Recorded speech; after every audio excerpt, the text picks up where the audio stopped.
In the village of Luwu, the birth of twins was a blessing that carried weighty expectations. Mothers were celebrated, songs were sung, and the cries of newborns were said to echo the laughter of the ancestors. But when Oma gave birth one stormy night, the blessing turned to terror. For while one child was healthy and pink-cheeked, the other bore a deep, swelling mark across her forehead, a mark of the gods, or so the elders whispered. The villagers' eyes widened with suspicion and fear, and their whispers were sharp enough to pierce the walls of Oma's hut. The midwife, an old woman with hands like knotted roots, held the second child close and muttered, "This one is not meant for human hands. She carries a spirit beyond your understanding." Oma's heart clenched. She looked at the baby, her smallest daughter, and felt a love so fierce it hurt. Yet she also felt the cold bite of fear. To raise this child in the village was to invite disaster. The elders would see her as cursed, the neighbors would turn against her, and her husband's patience might not endure what the gods themselves had placed in their home. Amma had a choice: hide her child, or let the village's fear decide her fate. That night, she crept into the dense, shadowed forest that bordered Luwu, the wind carrying the scent of wet leaves and earth. The forbidden forest, known as the sacred wood, was a place where villagers feared to tread. It was said that spirits lingered in every shadow, guarding secrets older than memory. She wrapped her daughter in soft cloth, whispered prayers she barely remembered from childhood, and laid her gently in a woven basket beneath the roots of an ancient Iroko tree. A faint glow emanated from the mark on the baby's forehead, and Oma swore she saw tiny eyes watching her, full of knowing. By morning, Oma returned to the village with only the healthy twin at her breast. Her sister, Aya, watched from across the compound, suspicion sharp in her gaze. "Oma, why do you carry only one child?" she asked, her voice smooth but edged with curiosity. Oma forced a smile. "The gods are merciful," she said. "Only one survived the storm." But Aya's eyes lingered on Oma's back, on the way she walked, careful not to make a sound. Days passed, but the village's unease did not fade. Strange things began to happen around Oma. Chickens that once laid plentiful eggs now foundered in their coops. The river that ran through the village swelled and receded unpredictably, washing away reeds and small fish. Villagers began muttering about curses, and Oma's heart sank further. She dared not speak of the child in the sacred wood, though she visited her nightly, bringing warm milk, scraps of bread, and whispered lullabies. Each time she returned, the baby's eyes seemed to grow brighter, older, knowing more than a mere infant could. Aya, driven by a mix of jealousy and fear, began to watch Oma closely. She whispered to neighbors, her words laced with suggestion, "Oma carries secrets in that heart of hers. Perhaps the gods are angry. Perhaps she hides more than grief." The seed of suspicion grew like a creeping vine. Oma noticed it but said nothing, fearing that confrontation would expose her secret. One evening, when the rains had left the air thick with mist, Oma returned to the sacred wood to find the basket empty. Panic flared in her chest. The baby's eyes, the soft warmth, the fragile pulse, all gone. A whisper brushed through the leaves, a sound not of wind but of words. "The one who is not of this world cannot remain hidden."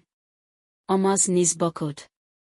She ran through the forest, the mist closing in, branches clawing at her clothes. And then she saw her sister, Aya, standing near the roots of the Iroko, the child in her arms, her face pale with triumph. Oma's voice cracked. "Aya, what have you done?" "I have done what the village feared you could not," Aya said, holding the baby away from her, as if the child were a flame too dangerous to touch. "The gods themselves would have punished you. I have saved us all." But Oma knew, in the pit of her heart, that no human act could save them from what the gods demanded. And as the wind moaned through the branches, carrying voices that were not human, she understood that betrayal had awakened something far older, far angrier, than a sister's envy. The forest grew darker. Shadows twisted into shapes that moved against reason. A low hiss, like the whisper of a serpent, circled the trees. Oma's daughter, though still a babe, laughed, a sound that was at once sweet and terrifying. The mark on her forehead glowed with a light that seemed to drink the mist. And then the first scream tore through the sacred wood, a sound so raw that Oma felt it inside her bones. She had made a choice to hide, but Aya's betrayal had drawn the attention of the spirits. And now, Oma realized, the reckoning had begun. Oma ran through the mist, her feet slick with wet leaves, the cries of the forest rising around her like a chorus of the dead. Aya's figure loomed ahead, the baby's small arms reaching out as if to call Oma closer. But the child's eyes, so bright, so knowing, were not innocent. They flickered with the light of something older, something not meant for human hands. Aya, give her back. Oma shouted, her voice trembling. Do you not see what you have awakened? I have done what is right. Aya yelled over the wind, her face twisted with fear and defiance. The village cannot live with your secrets. You cannot defy the gods. But the forest had already decided. Shadows coiled around the trees, twisting the branches into shapes that resembled claws. Leaves shivered, and the mist thickened until it pressed against Oma's skin like cold water. From the depths of the sacred wood, a voice boomed, resonant and terrible, she is ours. You have no claim. Oma fell to her knees, staring at her daughter, who now sat upright in Aya's arms, calm as the river in the dry season. The mark on her forehead pulsed, and with it came a light that painted the trees in burning gold and red. The twins' connection, the one Oma had hidden, hummed in the air, as if the forest itself recognized the sacredness of the child and the sin of human interference. Aya screamed as a cold wind whipped around her, tearing the baby from her grasp. Oma's arms instinctively reached forward, catching the child before she could fall. But the forest was no longer merely a place, it was alive, a sentient being judging the choices of those who dared defy it. Roots emerged from the earth, curling like serpents around Aya's ankles, lifting her into the air. She struggled, but the forest's grip was unyielding. You betrayed blood and spirit alike, a voice hissed, the sound moving through Oma's chest as much as through the air. You sought to destroy the sacred. And yet, the child in Oma's arms could, a sound both innocent and terrifying. The mark on her forehead glowed brighter, and the mist swirled around her like a protective shroud. Oma clutched her daughter tightly. I will not let you take her. Not now, not ever, she whispered, her tears falling onto the baby's cheeks. She felt the forest respond to her desperation, the trees seemed to lean closer, shielding her from the fury directed at her. Aya thrashed, screaming for mercy, but the forest would not relent. Suddenly, a figure emerged from the shadows, an ancient spirit, draped in robes of mist and bark, eyes like polished amber, watching with the calm authority of centuries. Oma, it spoke, its voice both soft and echoing. You tried to hide what was sacred, but your heart loved. That love alone shields the child. Aya, now suspended by roots, could only scream as the spirit turned toward her. Your envy, your betrayal, your fear, it has consequences, the spirit said. Roots tightened, and the ground beneath her cracked. Aya's cries echoed, fading into the sound of rushing wind and falling leaves, until she was gone, swallowed by the forest she had dared to manipulate. Oma's knees buckled, her body trembling with relief and grief. The forest fell silent, save for the gentle cooing of her daughter. It is done, the spirit said, fading back into the shadows. The sacred is preserved, but remember, Oma, the gods watch.